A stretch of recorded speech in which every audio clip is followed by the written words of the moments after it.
beliau aktif sebagai guru takmir, mengajar kitab di pusat-pusat tahfiz dan ma'had dan masjid-masjid sekitar Selangor. Kalau tuan-tuan biasa ikut masjid ini Facebook Live atau dia Ustaz. Baik, saya dengan segala hormatnya mempersilakan Al-Fadhil Ustaz untuk meneruskan majlis.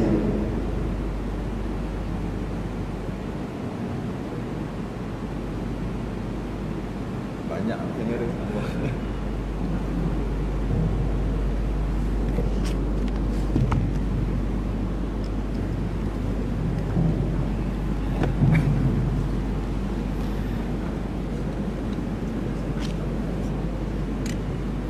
Assalamualaikum warahmatullahi wabarakatuh. Innal hamdalillah nahmaduhu wa nasta'inuhu wa nastahdihi wa nastaghfiruh. Wa na'udzu billahi min shururi anfusina wa min sayyiati a'malina. May yahdihillahu fala mudilla lahu wa man yudlil fala hadiya lahu. Asyhadu an la ilaha illallah wahdahu la syarika lahu wa asyhadu anna Muhammadan 'abduhu wa rasuluh. اللهم صل وسلم وبارك على سيدنا محمد الفاتح لما أغلق والخاتم لما سبق ناصر الحق بالحق والهدي إلى صراطك المستقيم صلى الله عليه وعلى آله وأصحابه حق قدره ومقداره العظيم. أما بعد. Pertama sekali mari kita rafa'kan kesyukuran, rasa terima kasih kita pada Allah Ta'ala. Alhamdulillah dapat kita beramal dengan satu daripada ayat Al-Quran, iaitu فَإِذَا فَرَغْتَ فَانْصَبَ. Apabila kamu telah melakukan satu amal ibadah, maka jangan berhenti, lakukan amal ibadah yang seterusnya. Dan apabila selesai melakukan amal ibadah yang seterusnya tu, jangan berhenti, lakukan amal ibadah yang seterusnya, dan seterusnya, dan seterusnya. Alhamdulillah dapat kita duduk, dapat kita datang ke masjid untuk solat maghrib, yang mana ia adalah amal ibadah, amal kebajikan, dan kita ambil keputusan untuk solat secara berjemaah, itu juga adalah amal ibadah.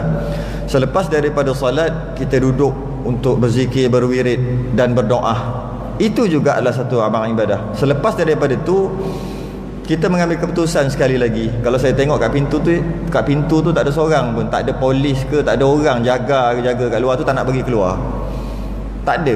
Tapi kita ambil keputusan untuk tak keluar, duduk dalam majlis ilmu, yang mana itu juga adalah amal ibadah. Jadi sekurang-kurangnya pada malam ni kita telah beramal dengan satu daripada ayat Al-Quran, iaitu فَإِذَا فَرَغْتَ فَانْصَبَ.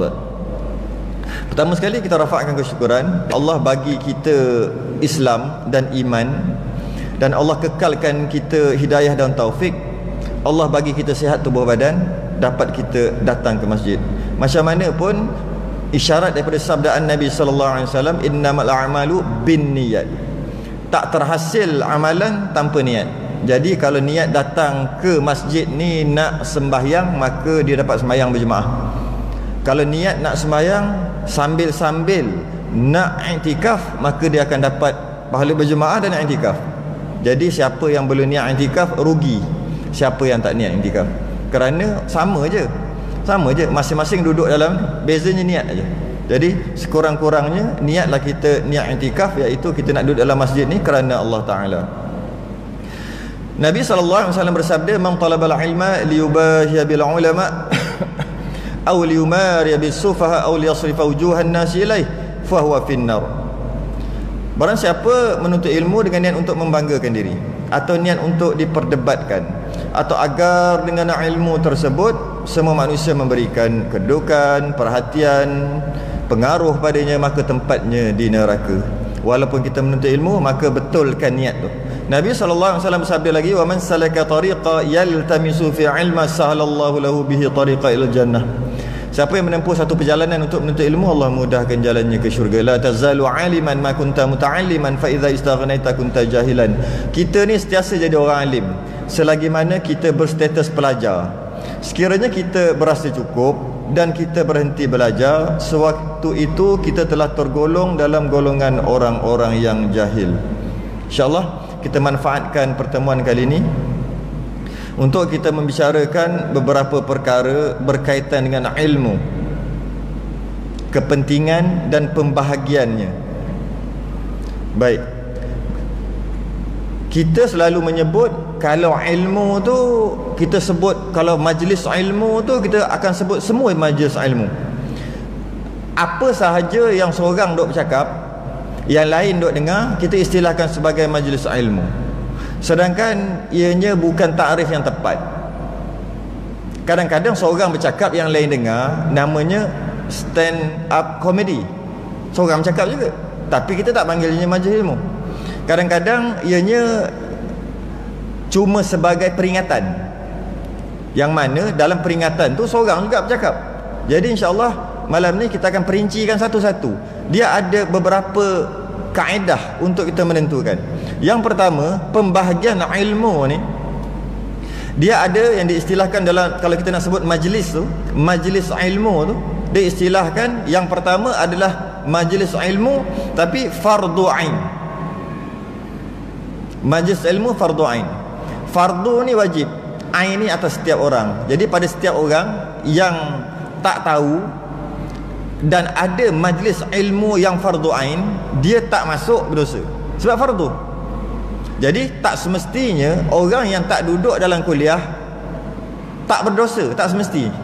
Dia ada, dan dia ada masa lapang yang ada, dan sedang ada satu majlis namanya majlis fardu ain, yang mana majlis tu perkara yang sedang dibincangkan dia tak tahu pun, dia pun keluar pergi minum teh tarik, berdosa. Bukan katanya semestinya alah duduk dapat pahala, tak duduk tak apa, tak. Tengok dulu majlis tu majlis apa. Ada satu diistilahkan majlis ilmu fardu ain, iaitu hukumnya adalah wajib, dan setiap kefahaman yang dapat dalam majlis tu diberi pahala wajib, dan ianya biasanya khusus dan berkitab. Innamal ilmi bitta'allum wal fiqhu bittafaqquh. Sesungguhnya ilmu itu hanya dengan belajar, dan kefakihan itu dengan belajar bersungguh-sungguh. Jadi maksud bitta'allum ni, ilmu fardu ain adalah mesti ada proses ajar dan belajar, mesti ada proses interaksi, ada soal jawab, ada catat, ada fikir, ada cerna. Contohnya kita kata belajar berkaitan dengan ibadah, wuduk ke, solat, puasa, ia adalah fardu ain, wajib. Siapa yang belajar dan faham, maka siapa yang duduk dalam majlis tu, maka dia dapat pahala wajib, pahala fardu. Termasuk juga muamalat, munakahat, jinayat, apa sahaja ilmu yang berkaitan dengan hukum syarak yang fardu ain. Kitab pula, biasanya kitab-kitab Sabilal Muhtadin, kitab Matla'il Badrain, Kifayatul Muhtadi, Safinatun Najah, antaranya lah, banyak lagi. Itu kitab lama, kitab moden juga macam Fiqh Manhaji dan sebagainya lah. Itu kitab moden dan kitab-kitab yang lama. Jadi biasanya kena ada kitab tu untuk satu majlis yang dinamakan fardu ain, dan makan masa yang lama. Bukannya belajar lepas tu balik faham, tak. Dia memakan masa yang sangat lama untuk faham. Setakat 1 jam tak memadai, tidak memadai. Kalau anak-anak kita pergi sekolah kali pun belajar matematik sebulan sekali dan sejam, tak pandai. Malah kena belajar tiap hari, sejam, setengah jam, sejam je kan, tapi tiap-tiap hari. Kalaulah datang belajar sebulan sekali, takkan pandai. Oleh kerana itulah ilmu fardu ain ni tak boleh dalam masa yang pendek. Sama ada masa yang pendek tapi berkali-kali, okeylah macam tu, ataupun masa sekali tapi panjang. Bukannya sekadar sebulan sekali. Ilmu fardu ain tak sampai matlamat kalau sebulan sekali. Dengan maksud bila sebulan sekali belajar, bulan depan dah lupa dah. Jadi terpaksa diulang sikit balik, makan masa lagi. Lama-lama, makin lama, tak habis fardu ain. Itu istilahnya ilmu fardu ain. Apakah ilmu fardu ain? Kita akan bahas sekejap lagi. Yang kedua, ilmu fardu kifayah. Ilmu dia ada fardu ain dan ada fardu kifayah. Ilmu juga tak ada ilmu sunat, tak ada. Kita istilahkan je ilmu tu ilmu sunat. Ilmu ni al ilmu nurun. Ilmu ni tak ada yang sunat, dia ada fardu. Cuma fardu ain dan fardu kifayah. Fardu kifayah ni orang sebahagian yang dah ada, yang lain tak payah. Itu fardu kifayah. Jadi ilmu sunat kita istilahkan je, kadang-kadang kita cakap ilmu ni sunat aja. Sunat je baca Quran ni, sunat aja baca Quran. Sunat aja tu kita istilahkan sebagai nak cakap aja. Sebenarnya hukumnya fardu kifayah. Kalau dalam qaryah tu seorang pun tak reti baca Quran, berdosa seluruh qaryah dalam tu. Jadi ilmu fardu ain dan fardu kifayah. Ilmu sunat tak ada. Tak ada. Ilmu sunat tak ada. Dan ilmu mesti betul. Tak ada ilmu yang salah. Tak ada. Ilmu mesti, nama ilmu mesti betul. Kerana Nabi SAW bersabda, al-ilmu nurun. Ilmu tu cahaya. Dengan maksud ilmu tu akan menerangi. Oleh kerana itu tak ada ilmu sesat. Tak ada ilmu hitam. Semua tak ada. Habis tu yang kita istilahkan ilmu tu ilmu sesat. Ilmu tu tak betul. Seleweng. Ilmu-ilmu yang kita kata salah tu, sebenarnya kita istilahkan dia sebagai ilmu. Sebenarnya dia bukan ilmu awal-awal lagi. Ilmu sesat, ilmu hitam, awal-awal lagi dia bukan ilmu. Habis tu nak sebut apa? Terpaksa kita sebut ilmu sesat, ilmu hitam, ilmu salah. Hitam, sesat, salah. Nak sebut macam tu? Dia tu hitam. Hitam tiba-tiba hitam apa? Dia tu belajar hitam. Belajar hitam, belajar ilmu hitam. Tapi ilmu hitam tu bukan ilmu. Jadi nak sebut macam mana? Takkan nak kata dia belajar hitam, dia belajar sesat. Dia belajar ilmu tapi yang sesat. Sebenarnya ilmu mesti betul. Nak istilah macam kita panggil hadis maudhu'. Hadis maudhu' bukan hadis. Dia palsu. Kenapa kita kata hadis? Hadis ni sedangkan perkataan, perbuatan ataupun takrir Nabi itu, ataupun Nabi sebut keluar kat mulut, kita panggil hadis. Tetapi kita sebut hadis palsu. Maknanya bila palsu bukan hadis lah. Kenapa sebut hadis? Kami takkan nak sebut palsu saja. Sebutlah hadis palsu. Jadi kita nak tahu ilmu ni mesti betul, tak ada ilmu salah. Ilmu mesti betul. Yang salah tu awal-awal lagi dia bukan ilmu. Awal-awal lagi dia bukan ilmu. Itu yang pertama. Yang kedua, dipanggil ilmu fardu kifayah. Tadi fardu ain. Fardu kifayah ni biasa disebut orang lain buat kita tak payah. Sebenarnya yang lebih cantik kita buat, orang lain tak payah. Asyik bagi orang lain je. Orang lain buat kita tak payah. Mandikan jenazah, fardu kifayah. Fardu kifayah tapi tak tahu mandi jenazah, tak tahu. Tak tahu mandi jenazah, tak apa, ada dah orang buat. Kenapa? Orang lain buat kita tak payah. Sepatutnya kita buat, orang lain yang tak payah. Jadi kita duk pas kat orang aja. Majlis ilmu ataupun ilmu fardu kifayah, ilmu tu juga wajib. Dengan mempelajari ilmu fardu kifayah dapat pahala wajib. Dapat pahala wajib. Dan ianya juga khusus dan berkitab juga. Dan ada bahas, ada istilah, ada sebab musabab. Contoh ilmu mantik. Ilmu mantik tak semua orang perlu belajar. Ayam ada dia kata ayam 2 kaki, kucing 4 kaki, lembu ilmu mantik kalau lembu yang paling rendah sekali. Antara ilmu yang agak tinggi, maka susah nak faham, maka ia namanya ilmu fardu kifayah. Antara lain balaghah, nahwu, saraf, sirah, hadis, tafsir. Ilmu hadis adalah ilmu fardu kifayah, bukan fardu ain. Tak tahu sepatah haram hadis sekalipun, tak hafal walaupun satu sekalipun, tak berdosa. Dengan syarat di kawasan, di qaryah tu dah ada orang yang tahu berkaitan dengan hadis. Itu adalah ilmu fardu kifayah. Siapa yang belajar, dia dapat pahala fardu. Apa lagi? Dia ada majlis yang dipanggil majlis tazkirah. Tazkirah ni peringatan, hukumnya sunat. Duduk dalam majlis tazkirah dapat pahala sunat, tak dapat pahala wajib. Tak ada malaikat memayungi, tak ada. Kita sebut janji, saya sebut awal-awal tadi kan, apa tadi? Seorang cakap, yang lain dengar, kita bantai semua majlis ilmu. Dari segi sebutan okeylah, setakat nak sebut. Dari segi yang sebenarnya dia bukan majlis ilmu, dia adalah majlis tazkirah. Jadi okey ke majlis tazkirah? Okey juga. Bukan kata majlis ilmu je bagus, majlis tazkirah tak bagus. Cuma majlis tazkirah martabat dia sunat. Majlis ilmu yang ada 2 martabatnya wajib. Jadi bila wajib dapat pahala wajib, bila sunat dapatlah pahala sunat. Apa dia majlis tazkirah? Kuliah umum, ceramah umum. Biasanya tidak ada ilmu dalam tu. Ilmu dengan yang dimasukkan ilmu yang sebenar, tak ada. Tuan-tuan, kita ni hidup tak lama. Kita hidup paling lama pun 60-70 tahun kita mati. Orang tahu tak 60 tahun 70 tahun mati? Orang tahu. Habis dia bagi tahu balik buat apa? Dia panggil tazkirah, peringatan. Peringatan. Kita kalau kuliah muslimat, puan-puan, suami tu kena dengar cakap dia. Dia kena, kalau selagi dia suruh benda yang tidak melanggar hukum syarak, wajib ikut. Semua orang tahu. Itu bukan ilmu. Itu dia panggil peringatan. Tapi orang Melayu dia panggil ilmu juga. Boleh lah dari segi nak sebut. Dia sebut ilmu lah, semua ilmu. Ceramah biasanya memberi galakan kepada untuk beribadah. Banyakkan sembahyang, banyakkan zakat, banyakkan muwakaf. Wakaf macam mana? Zakat macam mana? Tak ajar. Sembahyang macam mana? Tak ajar. Zakat macam mana? Janganlah kita ni terbabit dengan riba. Riba dia tak ajar macam mana?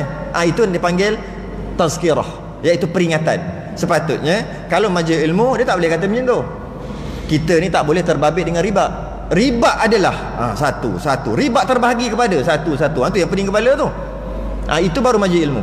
Tapi kalau sekadar kata kita kalau boleh nak beli kereta, jangan terbabit dengan riba. Pergi bank-bank Islam, beli rumah, cari perbankan Islam, jangan buat konvensional. Itu adalah peringatan. Itu adalah tazkirah. Dan duduk dalam majlis tu dapat pahala sunat, tak dapat pahala wajib. Satu lagi istilahnya nasihat, majlis nasihat. Dia lebih kurang tazkirah, tapi dia beza sikit. Ianya juga martabat sunat. Setiap ucapan dapat pahala sunat. Biasanya dia dalam bentuk khutbah, pidato, khutbah. Termasuklah khutbah raya, termasuklah khutbah Jumaat. Dia adalah majlis nasihat. Kerana tu khutbah Jumaat sunat pendek, sembahyang Jumaat sunat panjang. Sebab nasihat ni orang tak boleh dengar panjang-panjang, serabut. Nasihat ni pendek-pendek aja. Sembahyang lebih panjang daripada khutbah. Kerana khutbah tu nasihat. Sedangkan majlis ilmu tak boleh sekadar 20 minit macam khutbah. Dia memerlukan masa yang sangat panjang ataupun masa yang sangat pendek dan berkali-kali. Jadi panjang baliklah, panjang jugalah jadi. Itu perbezaannya. Jadi dengan duduk dalam majlis nasihat, maka dapatlah nasihat, dapat nasihat bagus, dapat pahala sunat. Duduk dalam majlis ilmu dapat pahala fardu, pahala wajib. Dan kata Imam Nawawi, sibuk dengan ilmu adalah seafdal taat kepada Allah Ta'ala, sama ada mengajar ataupun belajar. Jadi yang tergolong dalam seafdal taat adalah belajar dengan maksud ilmu, dengan maksud fardu ain atau fardu kifayah, ataupun mengajar fardu ain atau fardu kifayah. Itu seafdal taat. Apa itu? Majlis tazkirah, majlis nasihat, dia bagus juga, tapi bukan seafdal lah, kuranglah sikit. Sembahyang pun ada yang wajib, ada yang sunat. Apa masalahnya? Okeylah juga daripada duduk saja-saja termenung duduk kat luar, duduk borak. Lebih baik duduk majlis tazkirah, walaupun ianya tazkirah, kalau nak dibanding macam tu. Tapi kalau ada majlis tazkirah, ada majlis ilmu fardu ain, kalau masuk majlis tazkirah hukumnya salah. Itu kita akan bahas kejap lagi. Jadi besarnya pahala memahami ilmu walaupun tidak diamalkan ataupun tak ada kena-mengena. Contohnya, dia belajar, orang lelaki belajar ilmu haid, tak ada kena-mengena dengan diri dia, lebih baik daripada baca Quran. Baca Quran berapa? Sehari baca Quran sejam. Dalam keadaan dia orang lelaki tak tahu ilmu haid nifas, tak tahu. Dan setiap hari dia tukar, tak nak baca Quran sejam tu, dia belajar ilmu haid nifas sampai pandai. Jauh lebih afdal belajar berkaitan dengan haid dan nifas bagi orang lelaki. Orang perempuan memang wajib lah, orang lelaki berbanding dengan baca Quran, berbanding dengan solat sunat. Baca Quran hukumnya sunat, sembahyang sunat hukumnya sunat. Jadi kerana tu lebih afdal, lebih besar pahala kerana ia adalah fardu ain. Berkaitan dengan belajar sapu khuf, ambil wuduk tanpa basuh kaki, ambil air titik je, ambil air letak atas kaki tu macam ni je, atas khuf ataupun mauza ataupun stokin kulit. Macam ni je. Lepas ambil basuh muka, tangan, kepala, kaki tu ambil air, cup, dah. Apa benda? Kita tak akan guna, dia kata. Dekat Malaysia ni tak akan guna. Dia guna dekat negara yang terlalu panas dan terlalu sejuk. Tak akan guna. Belajar juga ilmu khuf lebih baik daripada semayang. Apa? Semayang qabliyah, ba'diyah, apa? Semua semayang sunat lebih baik daripada baca Quran. Lebih baik dari segala-galanya perkara yang sunat yang lain. Kerana dia adalah ilmu. Ilmu. Dia berbeza. Belajar ilmu mantik, balaghah, nahwu, saraf juga adalah ilmu haji. Dia dah pergi haji dan dia tak nak pergi dah kerana dia tak ada duit ataupun dia tak nak pergi dah lah, dah tak larat dah ke. Kemudian ada kursus haji. Aku dah pergi. Pertama dia kata aku dah pergi dan aku tak nak pergi dah, tak payah belajar. Silap besar. Habis kalau tak belajar nak buat apa? Baca Quran. Silap besar. Tak nak belajar buat apa? Ada hal nak hantar anak pergi sekolah, itu tak apalah, itu ada hal lain. Maksudnya buat apa ni? Tak apalah, baca Quran kat luar je lah, semayang sunat je lah, semayang duha lah, 12 rakaat kat luar. Sebab kat dalam ni ada berkaitan dengan kursus haji. Dah pergi haji, dah haji dah pun, bukan sekali dua kali, haji 3-4 kali haji dah, tak nak pergi dah, tak larat dah. Dia kata, jadi dua kat luar, semayang duha lah, waktu tu waktu duha. Silap besar. Kerana dia, tujuan dia semayang solat duha nak fadilat, nak pahala. Sedangkan pahala duduk dalam majlis ilmu, walaupun dia bukan nak amal ilmu tu, lebih besar daripada sunat tu. Tu beza orang ada ilmu dengan orang tak ada ilmu. Belajar berkaitan dengan hamba dah tak ada, hamba muqattab, hamba beberapa jenis hamba. Buat apa belajar ni? Lebih baik aku zikir subhanallah di luar sana. Habis je sejam lebih kurang, maka fahamlah orang dalam tu hamba ada beberapa jenis sekian. Kemudian dia pun habislah subhanallah. Tengok berapa ribu kali dah. Banyak pahala dia, banyak dapat pahala. Tapi banding dengan orang nganga jalan, tapi fahamlah. Nganga, okey, ya ke? Tapi nak amal memang tak, lebih besar fadilat. Itu besarnya fadilat ilmu. Berbeza dengan nasihat. Contohnya khutbah saya sebut tadi. Kerana itulah ketika khatib sedang berkhutbah masih lagi boleh sembahyang, iaitu tahiyatul masjid. Jika khutbah itu adalah majlis ilmu, sebenarnya tak boleh sembahyang. Salah. Contoh, ada majlis ilmu fardu ain, bukan ceramah, bukan majlis nasihat, bukan majlis tazkirah, bukan. Dia majlis ilmu yang ada sandaran, ada kitabnya, yang mana dia pun tak tahu ilmu tu.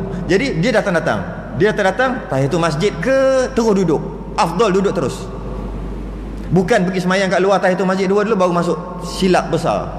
Afdal terus masuk. Cara untuk masuk, diam-diam duduk tanpa orang lain sedari yang dia duduk.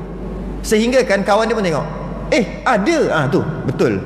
Tapi kadang-kadang kita tengok antaranya adab, tak ada adab lah. Dia masuk, datang duduk, semua orang tahu dia datang, baling kunci keceng ke bawah, letaklah elok-elok. Lepas tu pula duduk. Lepas tu pula kadang-kadang salam lagi orang sebelah-sebelah. Salah sebenarnya. Taklah berdosa masuk neraka, tak adalah. Taklah sampai tahap tu. Cuma perbuatan dia tu salah. Kerana ilmu fardu ain sedang dilangsungkan, buat benda sunat pun jadi kecil, baca Quran jadi kecil, solat sunat jadi kecil, solat tahiyatul masjid sedangkan besar tu. Nabi pernah suruh sahabat bangun ketika dia berkhutbah, tengah seronok khutbah, tiba-tiba sahabat masuk, duduk terus. Nabi berhenti khutbah, suruh bangun semayang 2 rakaat tahiyatul masjid. Makna nak bagi tahu hormat masjid ni besar. Tapi bila ada majlis ilmu, yang mana? Kalau ceramah, tazkirah, majlis nasihat, okey, yang itu semayang lagi besar. Ilmu fardu ain ataupun fardu kifayah, jangan sembahyang sunat. Duduk terus. Siapa suruh datang lambat? Duduk. Dan cara duduk dengan duduk perlahan-lahan, duduk sampai orang tak perasan.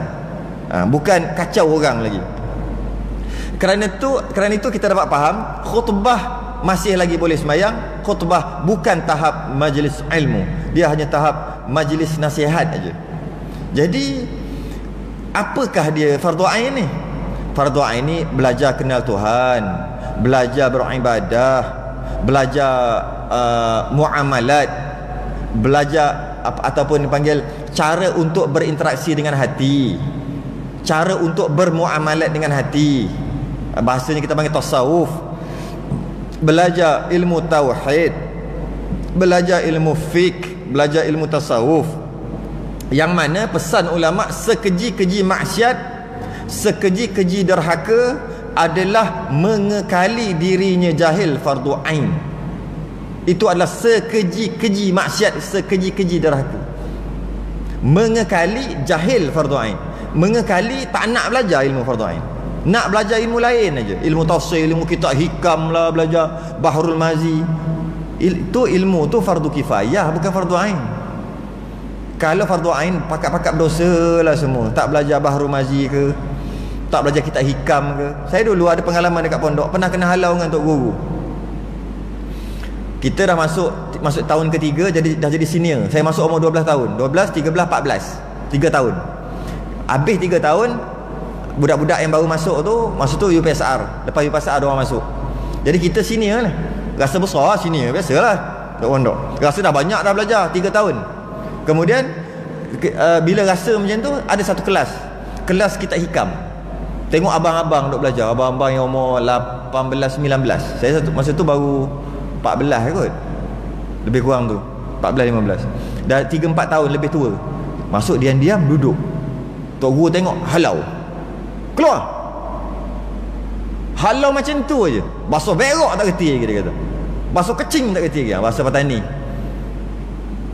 Basuh berak tak reti, istinja. Rukun istinja. Macam tu, sederek. Rukun istinja. Sekarang juga bagi tahu rukun istinja. Rukun istinja tu rukun basuh berak lah. Basuh berak tak reti, nak kita hikam konon macam tu. Keluar. Antara adab seorang guru datang mengajar, adab dia ada 17. Mengajar, pengajar ada 17 adab dalam kitab Syairus Salikin. Pelajar ada 7 adab je.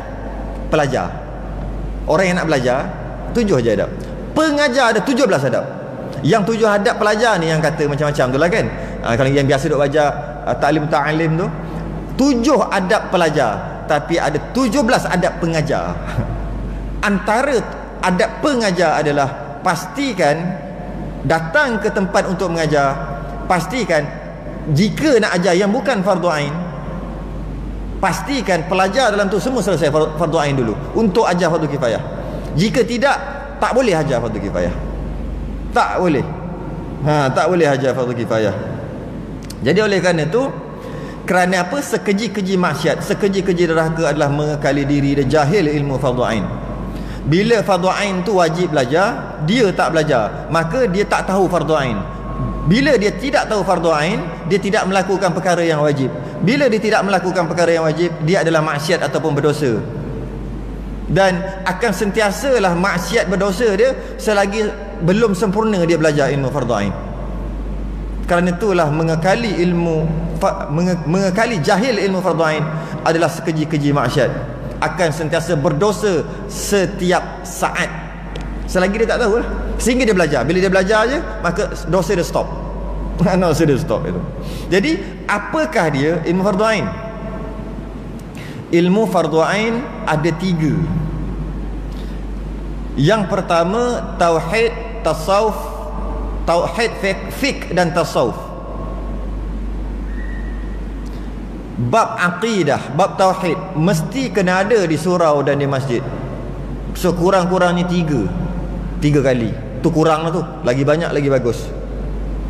Bab akidah, setiap orang wajib belajar bab akidah. Tak belajar berdosa. Tak belajar berdosa. Siapa tak belajar akidah? Akidah tu apa?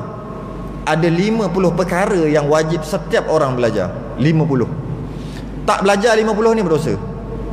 Dia adalah fardu ain. Yang pertama kita panggil ilmu untuk mengenal Allah, dengan maksud apa yang wajib bagi Allah, sifat-sifat yang wajib bagi Allah. Sifat-sifat kesempurnaan yang wajib bagi Allah tidak terkira banyaknya. Bahasa kami mengaji dulu, Tok Guru sebut tidak ada sud. Sud, sud. Tak ada sud. Mungkin orang Pantai Timur, mungkin orang Patani dia tahu. Tak ada sud tu, tidak ada penghujung. Sifat kesempurnaan bagi Allah tidak ada penghujung. Tetapi nak belajar semua wajib tak? Yang wajib hanya 20. Yang kita panggil sifat 20 sifat. Itu wajib setiap orang belajar. Tak belajar berdosa. tak belajar, dia boleh bimbang, dia akan meletakkan Tuhan tu seperti makhluk dengan tak belajar. Dengan dia belajar 20 sifat yang kita panggil sifat 20, wujud, qidam, baqa' tu lah, tahu satu-satu secara tafsil, masih lagi belum mantap pegangan akidah, belum, maka dia kena belajar yang mustahil pula, baru mantap. Kita belajar yang wajib dan kita kata tak mungkin Allah macam ni, ada 20. Sebenarnya sifat yang mustahil bagi Allah yang bertentangan lah dengan sifat yang wajib. Jadi kalaulah Allah itu wujud, maka tak mungkin, mustahil Allah tak wujud. Tu mustahil tu, dia panggil sifat yang mustahil bagi Allah. Ada 20 lah, bertentangan lah. Baqa', Allah kekal, tak mungkin Allah binasa. Tak mungkin, tu sifat mustahil bagi Allah. Jadi kalau kata Allah itu kekal, dia untuk mantapkan pemahaman, dia kena Allah kekal dan tak mungkin binasa. Dia kena dua, tak boleh Allah tu kekal. Bila Allah kekal, tak mantap lagi pahaman. Dia mesti Allah itu melihat, pelihat, ada sifat untuk nampak, pelihat, tak mungkin buta. Tak mungkin buta tu menguatkan lagi tu, tak mungkin buta. Allah bersifat mendengar, tak mungkin pekak.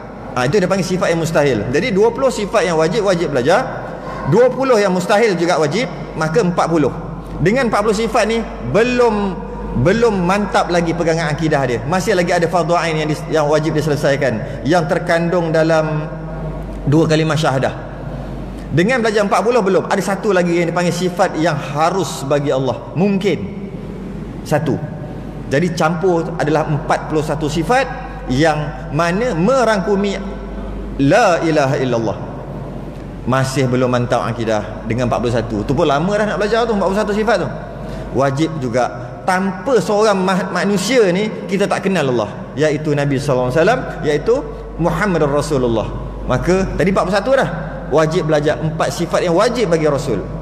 Apa dia sifat yang wajib bagi Rasul? Yang kita duk hafal tu lah: sidik, amanah, tabligh, fatonah. Belajar berkaitan dengan kenabian, kerasulan, ada 2 cara, ada 2 cabang. Cabang yang pertama, dapat faham, dapat kenal Nabi dan Rasul melalui cabang sirah. Cabang sirah iaitu cerita, peristiwa yang berlaku. Kita kenal Nabi macam ni, masuk Gua Hira macam ni, Nabi Musa macam ni, mengikut jalan sirah dia panggil, jalan cerita. Satu dapat kenal Nabi dan Rasul. Ada satu lagi yang jarang orang belajar, padahal itu adalah fardhu ain, iaitu mengenal Nabi dan Rasul mengikut jalan akidah, yang itu ada 9. 4 sifat yang wajib, iaitu sidik, amanah, tabligh, fatonah. Dan yang mustahil yang bertentangan dengan 4 itulah: sidik, amanah, tak mungkin khianat; tabligh, menyampaikan, tak mungkin sorok ilmu, tak mungkin lari; fatonah, cerdik, tak mungkin bodoh. Mesti kena belajar. Tanpa belajar kenal Nabi dan Rasul melalui jalan akidah, dia akan tersalah letak Nabi dan Rasul tu, menjatuhkan martabat Nabi dan Rasul. Banyak kita dengar sekarang, banyak kita dengar secara tak sedar merendahkan martabat Nabi dan Rasul.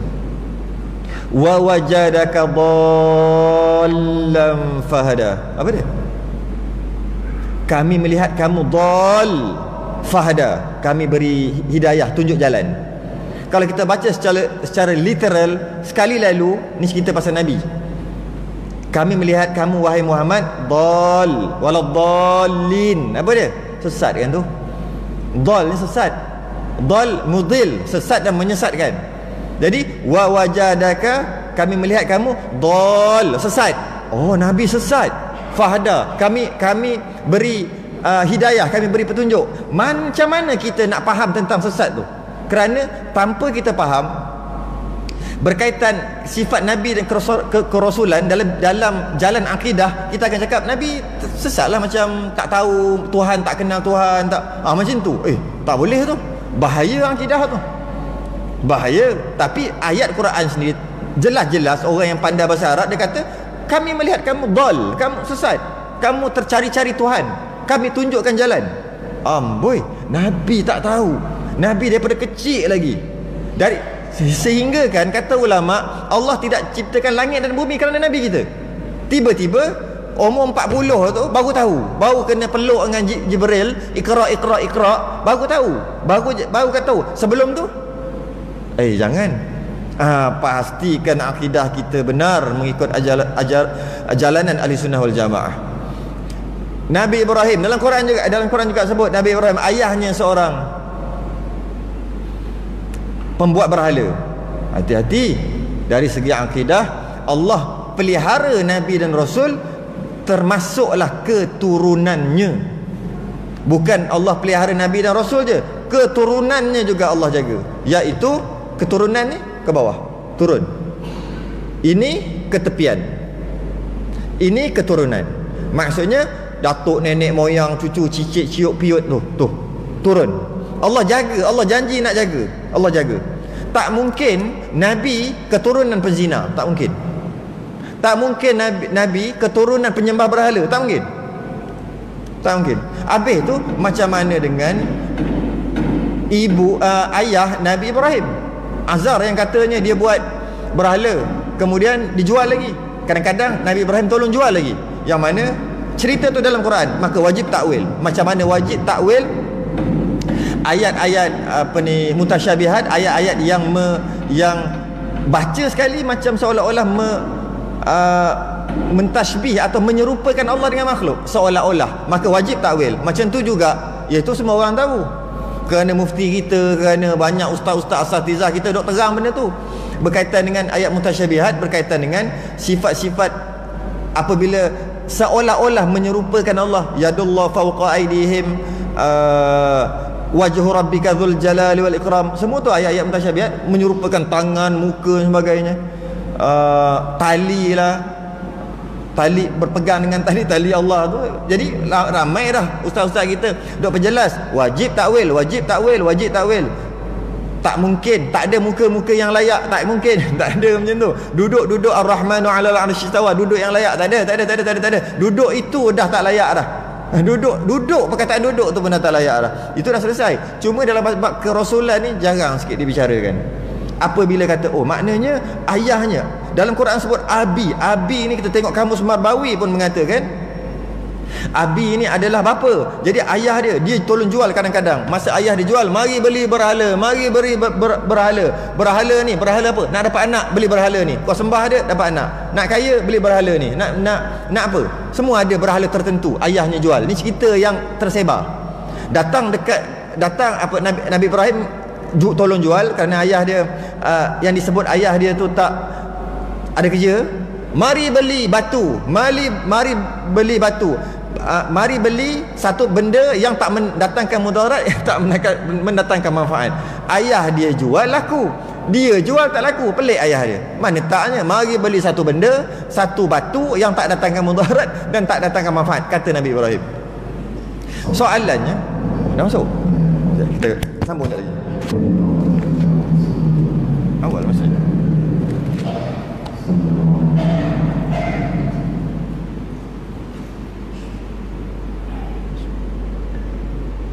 Allahu Akbar.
InsyaAllah kita sambung. Tapi kalau kita dengar azan ni, kita dituntut untuk dengar, perhati maknanya, dan kita kalau boleh jangan bergerak-gerak. Maksud bergerak berjalan-jalan kalau boleh. Itu hukumnya semua sunat lah tu. Kerana yang apabila di azan tu kena dengar sungguh, termasuk qamat kena dengar. Dan kita disunatkan jawab. Kalau kita perhati, apa yang kita jawab adalah sama dengan yang muazzin lahungkan. Allahu Akbar, Allahu Akbar, kita pun Allahu Akbar, Allahu Akbar. Asyhadu an la ilaha illallah, asyhadu anna Muhammadar Rasulullah. Kita ikut balik. Kerana apa? Antara tanda yang kita setuju dengan seseorang, kita ulang balik dia cakap. Jom belanja makan. Belanja makan? Asal dia ulang balik? Apa tujuan ulang balik tu? Dia setuju. Jom macam tu. Setuju. Antara tanda apabila kita setuju dengan satu-satu perkara tu, ulang balik dia cakap. Ulang balik. Jadi apabila muazzin melawangkan Allahu Akbar, Allahu Akbar, maka kita ulang balik. Allah Maha Besar, Allah Maha Besar. Tu maksud dia. Benar. Ulang tu menanda membenarkan. Sehinggalah hayya 'alas salah, hayya 'alal falah, waktu tu kita tak ulang. Marilah sembahyang, mari menuju kejayaan, kita tak ulang. Kenapa kita tak ulang? Sedangkan kita tak nak menuju kejayaan ke? Tak. Kerana hayy adalah panggilan seruan. Hayy ni seruan. Marilah, mari. Yang tadi Allahu Akbar, Allahu Akbar, statement. Statement lah maksudnya. Penyataan, bagi tahu. Asyhadu an la ilallah, bagi tahu. Tapi hayya 'alas salah, dia adalah seruan. Oleh kerana dia seruan, maka kita tidak disunatkan untuk ulang balik. Kerana seruan dia bukan kena seru balik. Lepas seru kena seru balik, tak. Jom semayang juga, tak payah. Tak ada seruan. Jom semayang, pergi semayang. Dan kita disunatkan untuk membaca la haula wala quwwata illa billah. Kenapa pula kita perlu baca macam tu? Kalau kita tengok maknanya la haula wala quwwata, la haula wala quwwata, tidak ada daya aku untuk tolak maksiat yang datang. Wala quwwata, tak ada kekuatan aku untuk buat ibadah, untuk buat kebaikan, illa billah. Tu maksud la haula wala quwwata illa billah. Jadi maksudnya maksiat datang, kita nak tolak, kita tak ada daya, Allah yang tolong, illa billah. Kita nak pergi sembahyang ni, duduk dalam ni, takkan boleh.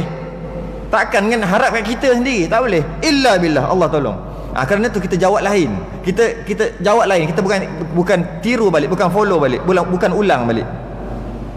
Jadi oleh kerana bila kita tengok hayya 'alas salah, hayya 'alal falah, marilah semayang, maka tahulah kita semayang ni susah.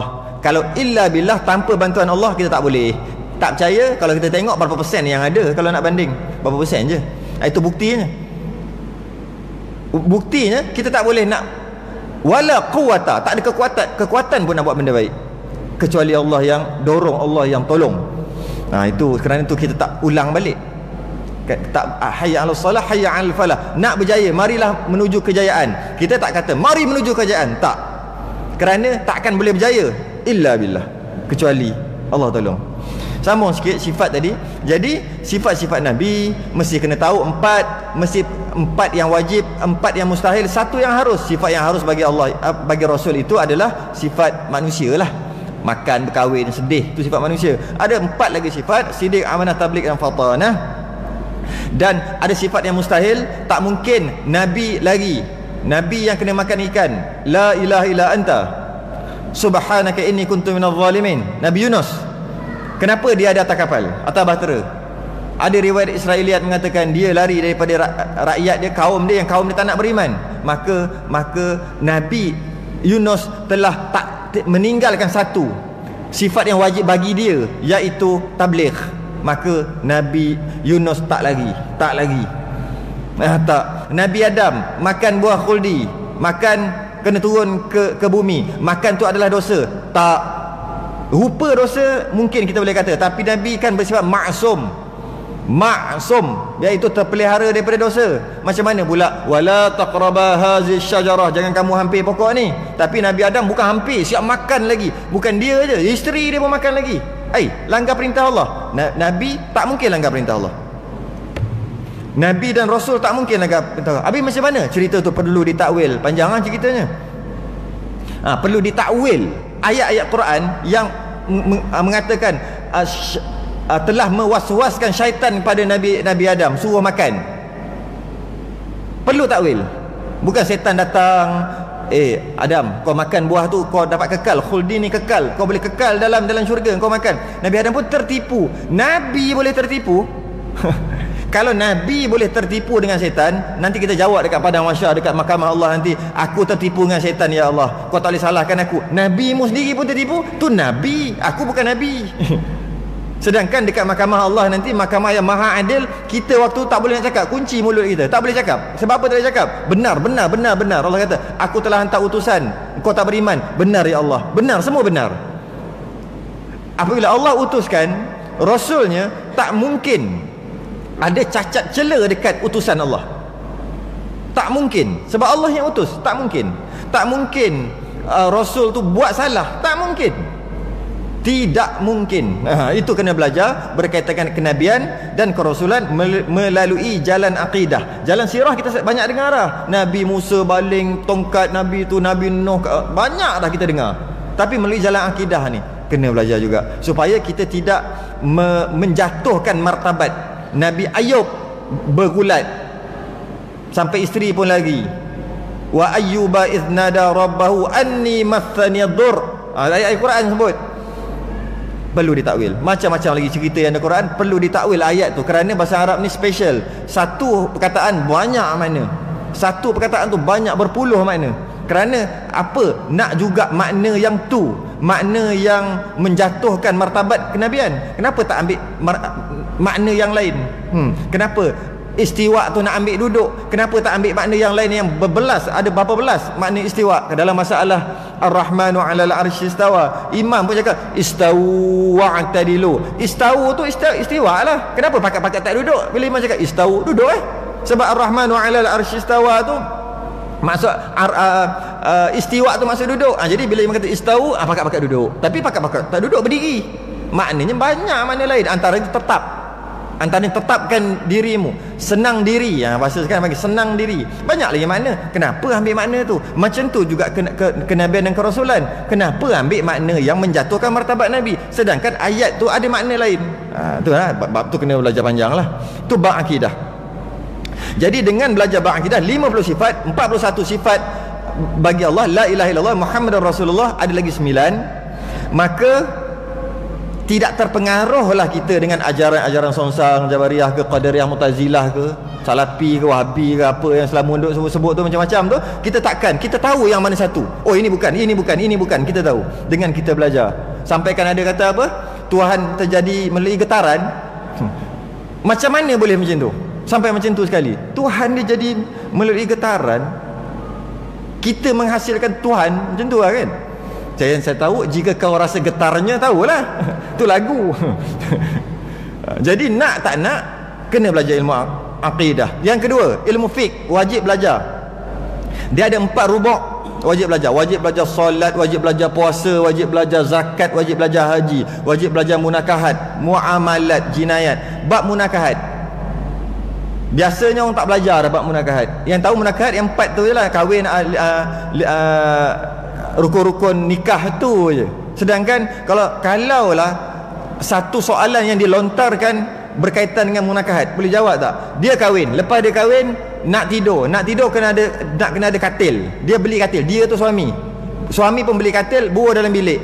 Sekarang ni katil siapa punya? Dah tak boleh nak jawab dah. Katil tu siapa punya? Hak milik siapa? Suami beli kereta 2 biji, sebiji untuk dia, sebiji dia bagi isteri dia pakai. Kereta isteri tu siapa punya? Hak milik. Isteri nak kena masak, lapar perut, kena beli rice cooker. Rice cooker tu hak milik siapa? Semua suami beli ni. Kalau isteri beli, dia punya lah. Suami beli, siapa punya? Nampak sangat tumpulnya kita berkaitan dengan hukum munakahat. Beli lesung batu, siapa punya? Kenapa penting benda ni? Penting. Bila mati yang mana-mana salah seorang, maka ada hukum faraid. Kalaulah dia beli blender, suami beli blender. Kalau blender tu suami punya, hak milik suami, ketika matinya suami, blender tu ada hak mak bapak mertua dia lah. Mak bapak si mati ni ada hak sikit, ada. Ada. Tapi dari segi tak apalah, bagi je lah. Bagilah tu kita punya pasal. Hukum tu ada. Kalau lesung batu tu suami punya kerana dia yang beli pakai duit dia, bila dia mati, lesung tu ada hak milik anak. Laki 2 bahagian.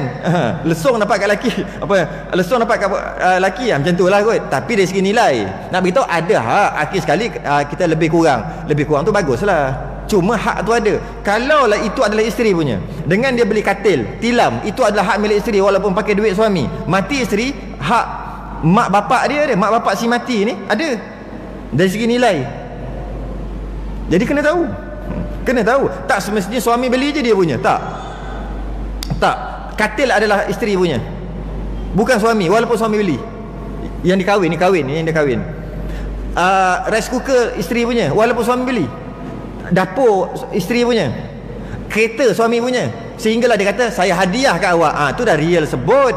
Kalau kata ambil blender tadi, saya hadiah kat awak, memang dah jelas-jelas. Ini yang tak jelas, yang tak cakap, bang nak kena blender ni, blender dah rosak, sekejap abang pergi beli. Nah, dia tak kata siapa punya. Waktu tu baru terpakai hukum tu. Nah, saya ni hadiah kat awak, ni awak punya. Jadi awak punya, dia punya. Kalau kata bagi aja, tuan belilah punya. Tak. Dalam masalah ni berkaitan dengan barang-barang dapur, semua isteri punya. Matinya isteri tu ada hak si mati, kena settle. Kalau tak settle macam mana? Dia main kata apa ni aku punya, aku yang beli, sedangkan dia beli kerana ada isteri. Dia beli katil kerana ada isteri. Kalau tak ada isteri, dia tidur kat bawah. Dia beli katil kerana ada isteri, dia beli kerana isteri punya, walaupun pakai duit suami. Tilam semua isteri punya. Hak. Air siapa wajib bayar? Air tu, air mandi tu. Takkan berkira dengan isteri. Bukan berkira. Orang mengaji dia tahu ini wajib bayar, ni aku wajib bayar, ini suami wajib bayar, dia tahu. Kemudian tak apalah, semuanya halal berhalal. Baguslah, tapi kena tahu dulu. Kenalah tahu dulu. Air mandian isteri, dia mandi, panah mandi. Siapa kena bayar air tu? Memanglah suami kena bayar. Kita panggil tanggungjawab dia. Tak. Tidak. Yang kena bayar air adalah isteri. Sebab dia mandi kerana panas. Haid, habis haid nak kena mandi, wajib mandi. Siapa kena bayar air tu? Isteri sendiri. Habis kalau suami bayar, namanya sedekah dekat isteri. Jadi sedekah kat isteri. Tapi kewajipan sebenarnya isteri kena. Maksudnya kena cukup bulan tu bak duit, kira macam tu. Tapi takkan sampai tahap tu. Cuma nak bagi tahu itu nifas. Maksudnya dapat anak keluar nifas, keringnya nifas, wajib mandi wajib. Siapa wajib bayar air? Suami. Sebab tanpa suami nifas tu tak ada. Suami yang penyebab nifas tu. Oleh kerana itu suami wajib bayar air tu 20 sen mandi tu. Haid tak ada kena-mengena dengan suami, maka dia kena bayar sendiri. Dari segi hukum, jangan buat macam tu. Jangan buat macam tu. Dari segi hukum, lampu elektrik, siapa wajib bayar? Isteri. Dia tengok TV, dia wajib bayar. Kira berapa sejam 75 sen tanda. Lampu, awak guna lampu tanda, tu wajib. Tapi semua suami bayar kan? Bagus tak suami? Lepas tu nak lawan cakap lagi. Bila tahu yang mana suami, ini dia bagi ni bukan kewajipan dia, tapi dia buat juga, dia bagi semua, baru kata besarnya jasa dia. Baru kata tahu. Ini tak, tu tanggungjawab dia. Bukan, tanggungjawab dia bagi makan, bagi pakai dan bagi tempat tinggal. Kewajipan bagi tempat tinggal yang dapat lindung daripada hujan, panas, sejuk maksud sejuk, dan aurat. Tak boleh ada rumah tapi tak ada dinding, atau dinding kaca yang luksina, tak ada langsir pula tu, tak terlepas lagi kewajipan. Itu kewajipan dia, betul. Kewajipan seorang suami. Kecil besar tak kira, janji ada. Pakaian setahun 2 je, yang ada penuh dalam hari tu apa benda? Sunat suami bagi, baru banyaknya dia buat yang sunat. Wajib bagi 2 je pakaian. Sebut setahun 2 helai. Makan sehari 2 kali, yang mana semua ni belajar dalam bab munakahat. Yang ada dia panggil makanan ruji, yang ada macam karbohidrat lah kita panggil. Kalau sini nasi lah, kalau tempat lain mungkin roti, mungkin jagung, tengok tempat lah. Kita nasi mesti ada satu protein, iaitu macam kita panggil lauk, ikan sekor macam tu, ayam sebagainya, ada satu. Kemudian ada air satu. Itu je wajib. Habis yang macam ni makan, dah tu sehari 4 kali sunat.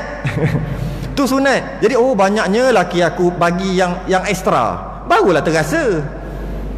Bukan kata tanggungjawab suami bagi makan, tak, sehari 2 kali.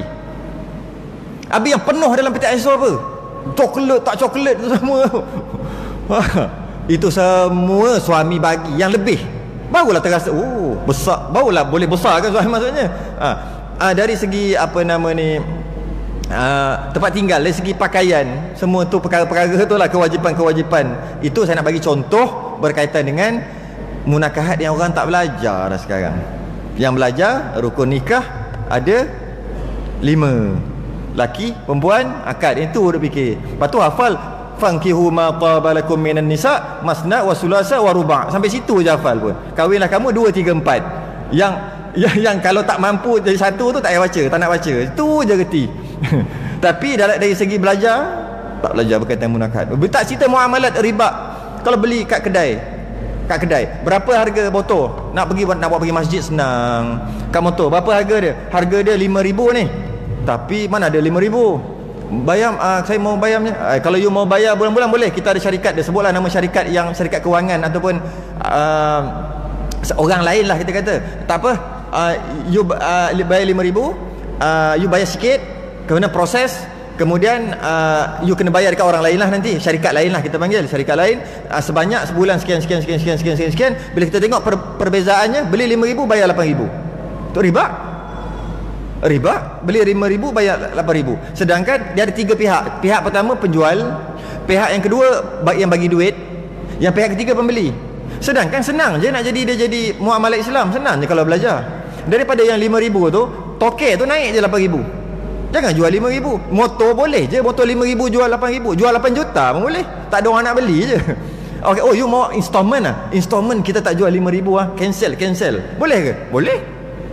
Habis you nak jual apa? Kalau you nak installment 8,000. Tadi you cakap 5,000. 5,000 kalau sekarang duit mari. Oh tak boleh.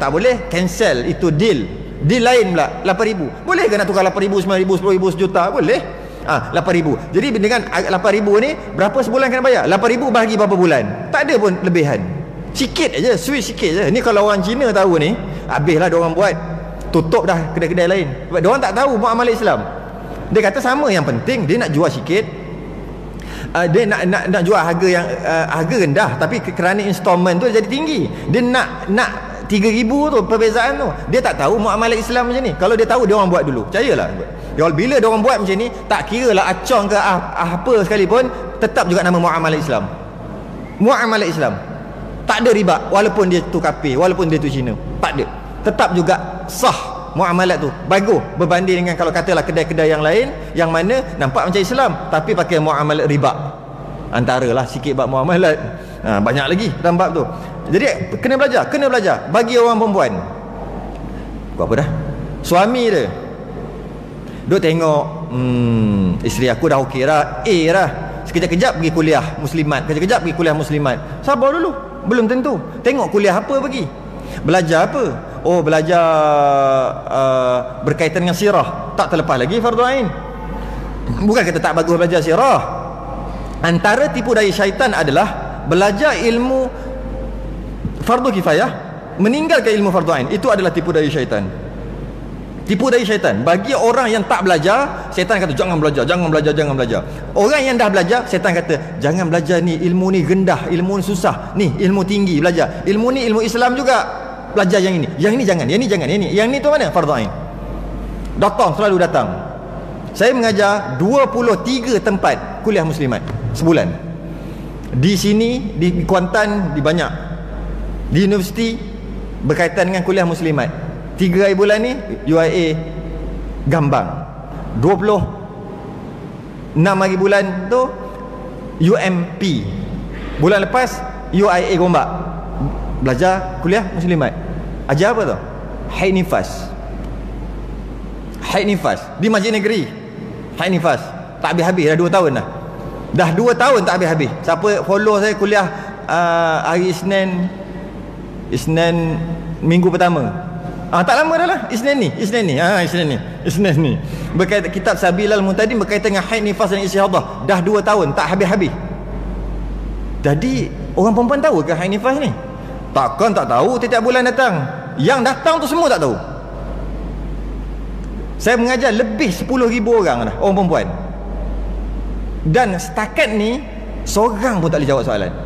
Saya sebelum saya nak mulakan kuliah kali pertama datang mulakan pelajaran kita bagi kitab Sabilal Muntadim berkaitan dengan haid nifas dan istihadah, saya nak tanya soalan, beberapa soalan untuk saya nak tahu tahap mana.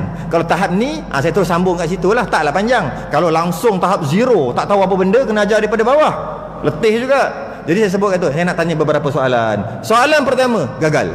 Setakat ni tak ada satu pun tempat yang boleh jawab. Tak ada satu. Pucat mula-mula. Kami dulu mengaji umur 14-15 ni bab ni, habis mengaji kitab, tutup kitab, mengaji pondok. Bila mengaji, perempuan pun tak tengok. Perempuan macam mana pun tak tahu. Cerita teori je dalam kitab. Semua ada topik. Tutup, simpan. Dah. Orang perempuan pening pada belajar. 3 bulan juga belajar tiap-tiap hari bab tu. Habis. Start mengajar 6 tahun 7 tahun lepas, masuk bab semayang, masuk bab syarat-syarat semayang, masuk bab antaranya mesti suci daripada syarat wajib semayang, antaranya suci daripada haid dan nifas. Dengan adanya haid dan nifas, maka tak boleh semayang, haram semayang. Saya pun jentik sikit bab haid nifas. Tik tik. Macam mana orang perempuan? Tik, tak boleh jawab. Tik, jentik adalah panjang cerita, saya cakap secara ringkas. Jentik situ, jentik sini. Semua tak boleh jawab. Saya dah pucat dah. Apa aku datang sini ni? Kuliah muslimat waktu tu ada 5-6 tempat. Semua bincang berkaitan dengan lain. Sedangkan ini basic fardhu ain. Macam mana diorang boleh tak tahu ni? Tanya-tanya tak tahu. Bermula pada tu, semua kuliah muslimat saya semua tukar. Kau nak belajar tu, belajar dengan ustaz lain. Nak belajar yang bab-bab lain. Tapi dalam bab ni, aku takut dipersoalkan nanti. Takut dipersoal. Sekarang dah 20 lebih tempat dah. Sibuk hal orang perempuan. Ada orang marah, sibuk pala asal orang perempuan. Sibuk. Dia sendiri tak tahu. Nak belajar panjang, 2 tahun tak selesai. 2 tahun tak selesai. Macam mana belajar? Belajar dengan mak dulu sekarang 5 minit siap Belajar dengan nenek 5 minit, dengan mak 5 minit, tengok TV Al-Hijrah 5 minit, dengar radio Aikim 5 minit. Ada dengar-dengar kan, ada kadang-kadang program yang baik-baik macam tu. Tengok 5 minit, baca kitab, baca majalah 5 minit, maksudnya ambil hukum. Tengok internet 5-10 minit. Tu je ilmu dia nak guna. Sedangkan nak belajar 2 tahun tak habis-habis. 2 tahun tak habis-habis. Saya kena berulang ke Kuantan tiap-tiap bulan selama mungkin lebih 2 tahun. Sebab orang perempuan ni lah. Sebab ni. Ada satu tempat tu, ustazah 12 orang panggil untuk ajar 2 orang je. Kata kenapa tak panggil lagi ramai? Rugilah. Suara saya habis banyak tu juga. Panggil lagi ramai. Tak boleh. Segan. Sebab ustazah sendiri nak mengajar, segan lah kalau ustazah tak tahu. Belajar sendiri. Berbahaya bagi orang perempuan. Kalau ada kuliah muslimat, tolonglah belajar haid nifas istihadah berkitab, bukan bukan. Berkitab. Ada kitab, ada sandaran, tak kisahlah kita Arab ke kitab Melayu pun melambak ada. Kitab, berkitab dan belajar satu-satu sampai habis. Kerana setakat ni pengakuan berani mati ni. Setakat ni seorang pun tak boleh jawab soalan ni. Bila ada kuliah muslimat. Bukan kata tak tahu. Setakat ni seorang pun tak boleh jawab. Patut tanya suami dia.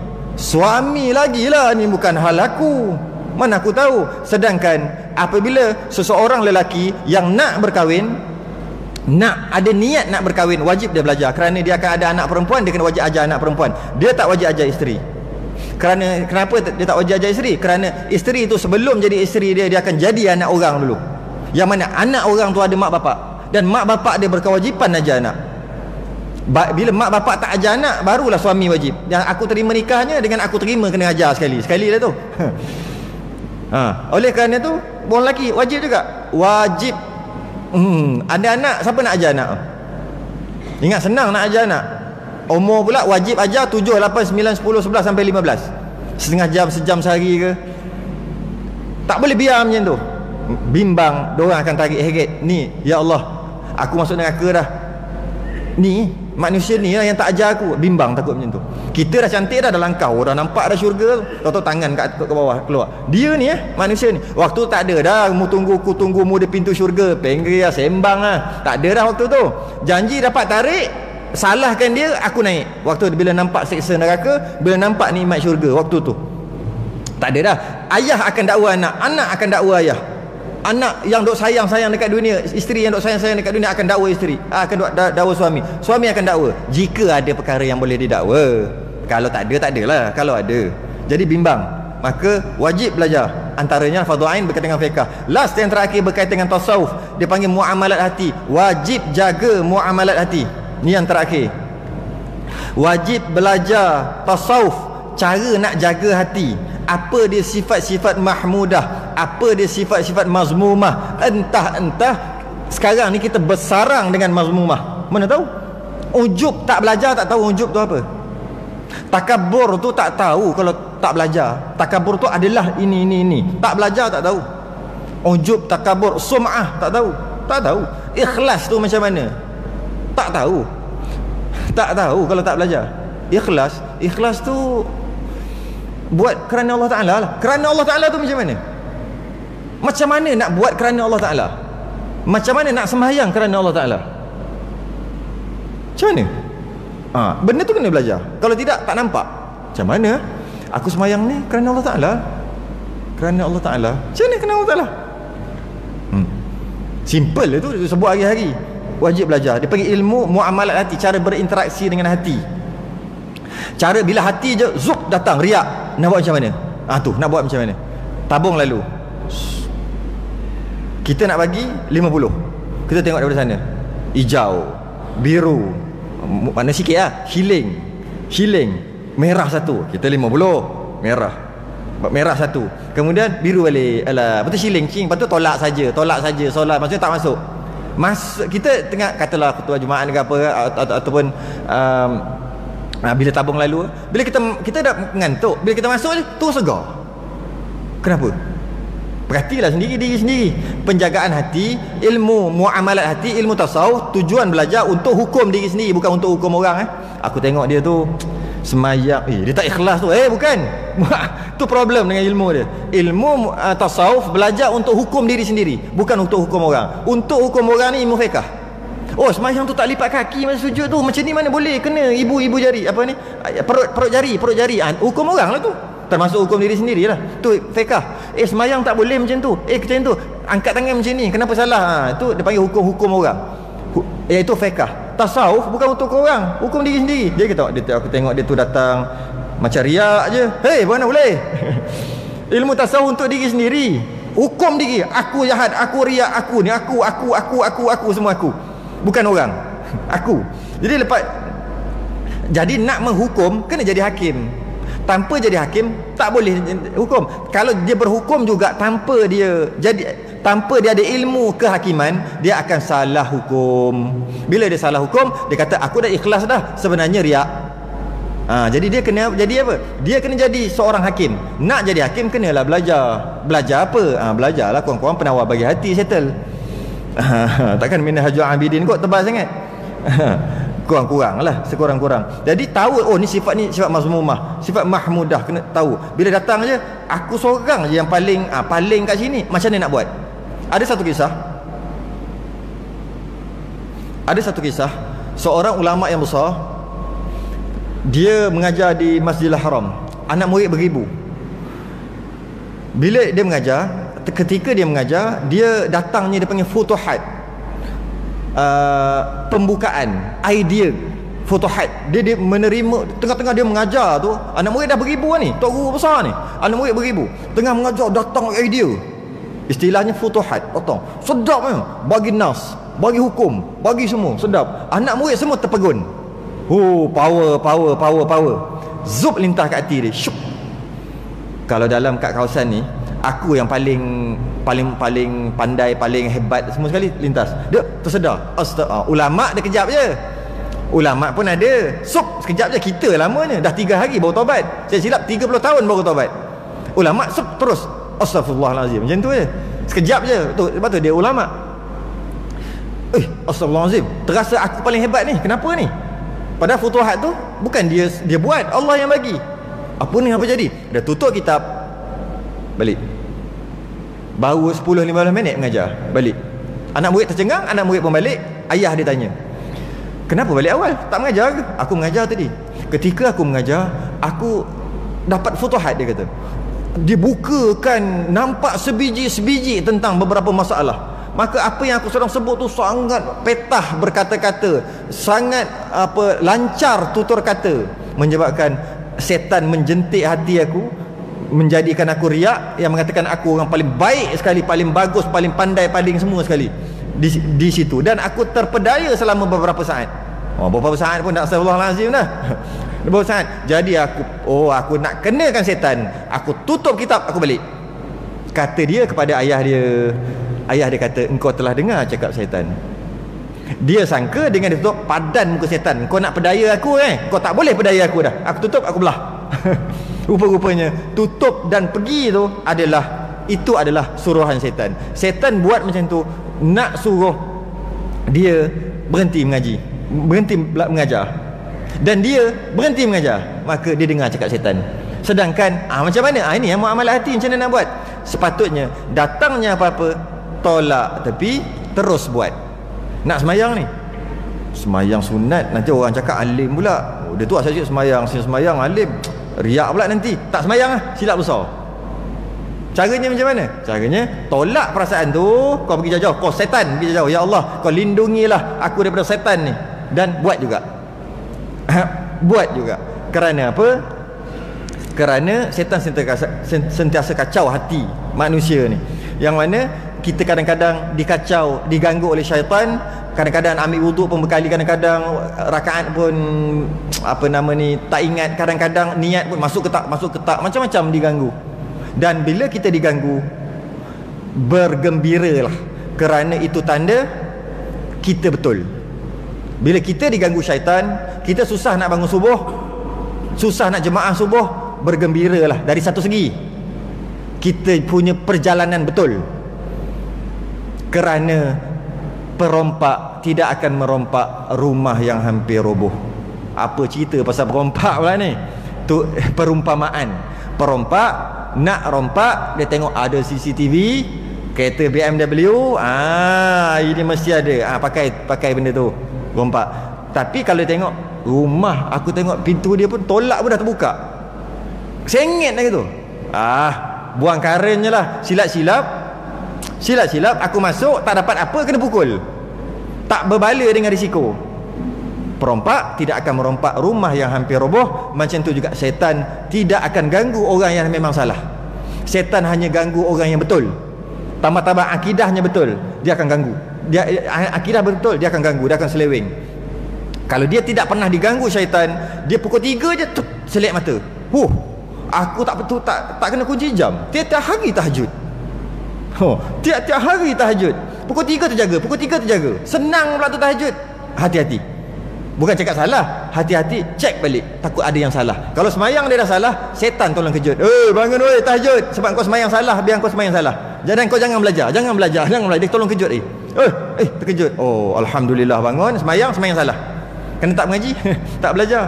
Tapi kau nak bangun tu payah. Maknanya semayang tu betul. Sembahyang tu tepat, akidahnya tepat. Kerana itu setan setan ganggu. Kalau setan tak ganggu, hati-hatilah. Ambil wuduk tak pernah pun macam tadi muka dah ke tak pernah pun ada. Kalau selalu jadi penyakit pula. Setiap kali nak ambil wuduk, basuh muka, basuh tangan, kepala, tadi muka dah ke belum? Sempurna ke tidak? Itu penyakit, tak boleh.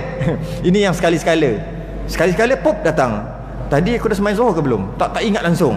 Sekali-sekala 3-4. Kalau setiap kali semayang 3-4 tu penyakit. Was-was, itu kena berubat. Apa ni ambil wuduk tadi dah batal tak? Sekali-sekala datang, maka bergembiralah dari satu segi, maka perjalanannya adalah betul. Kerana syaitan tak akan ganggu orang yang memang salah, dia akan ganggu orang yang betul. Kerana perompak tidak akan merompak rumah yang hampir roboh. Dah lebih banyak dah. Itu berkaitan dengan ilmu, pembahagian ilmu. Dan pastikan kita belajar ilmu fardu ain sebelum kita belajar ilmu fardu kifayah, supaya kita mengikut jalanan yang benar. Akidah kita mestilah betul, akidah Ahlussunnah wal Jamaah. Dan kita di Malaysia ikut di Malaysia ni fiqh Asy-Syafi'i, maka beramallah kita dengan mazhab Syafi'i tanpa kita menolak tiga lagi mazhab Ahlussunnah wal Jamaah juga. Dan kita beramallah, bertasawuflah dengan jalanan Imam Ghazali, yang mana dia adalah jalanan yang benar. Tak ada seorang pun cakap salah. Yang cakap salah, dia yang salah. Dia yang salah. Jadi jangan kita terpedaya, jangan kita tertipu dalam rupa ibadah, iaitu kita rasa kita dah okey, sebenarnya kita tak okey lagi kerana kita belajar salah dan bimbang. Jadi macam ujung surah Al-Kahfi, qul hal nunabbiukum bil akhsarina a'mala alladzina dhalla sa'yuhum fil hayatid dunya wa hum yahsabuna annahum yuhsinuna sun'a. Mahukah kami khabarkan kepada kamu orang paling rugi amal ibadahnya, iaitu mereka yang disangka dekat amal di dunia ni amal dia betul dah, tapi balik kepada masyarakat haba'an mansura. Wallahu a'lam wa ilmuhu atam. Kita sudahi dengan tasbih kafarah dan suratul 'asr. Subhanakallahumma wa bihamdika asyhadu an la ilaha illa anta astaghfiruka wa atubu. Bismillahirrahmanirrahim. Al-'asr innal insana lafi khusr illa alladhina amanu wa 'amilus salihati. Assalamualaikum warahmatullahi wabarakatuh.